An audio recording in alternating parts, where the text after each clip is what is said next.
24 ঘন্টার ভারী বৃষ্টিপাতে বরাক উপত্যকায় বিপর্যস্ত জনজীবন। আগামীকাল 5 আগস্ট সরকারি এবং বেসরকারি শিক্ষা প্রতিষ্ঠান বন্ধের ঘোষণা প্রশাসনের। মুষলধারার বৃষ্টিপাতে কৃত্রিম বন্যায় বন্ধ হয়ে পড়েছে শহরের বিভিন্ন রাস্তাঘাট। ছাত্রছাত্রীদের নিরাপত্তার বিষয় বিবেচনা করে গুরুত্বপূর্ণ সিদ্ধান্ত গ্রহণ করেছে কাছাড় জেলা প্রশাসন। আগামীকাল 5 আগস্ট জেলার সমস্ত সরকারি বেসরকারি শিক্ষা প্রতিষ্ঠান, কলেজ, বিশ্ববিদ্যালয়, আইটিআই, প্রশিক্ষণ কেন্দ্র এবং অঙ্গনওয়াড়ি কেন্দ্র বন্ধ রাখার নির্দেশ।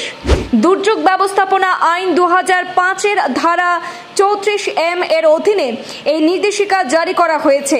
তবে পূর্ব নির্ধারিত পরীক্ষাগুলিতে কোনো প্রভাব পড়বে না বলেও জানানো হয়েছে। পূর্ব নির্ধারিত সময়সূচি অনুসারে পরীক্ষা অনুষ্ঠিত হবে। 5 আগস্ট সরকারি এবং বেসরকারি শিক্ষা প্রতিষ্ঠান বন্ধের ঘোষণা জারি করেছে কাছাড় জেলা প্রশাসন। বিগত 24 ঘন্টা ধরে লাগাতার ধারাবর্ষণ হয়েছে কাছাড় জেলা জুড়ে। জলে টইটুম্বুর হয়ে পড়েছে শহর এবং গ্রামের বিস্তীর্ণ জনপদ। পরিস্থিতির উপর নজর রেখে ছাত্রছাত্রীদের সুরক্ষার কথা চিন্তা করে জেলা প্রশাসনের পক্ষ থেকে ছুটি ঘোষণা করা হয়েছে কাছাড়ে।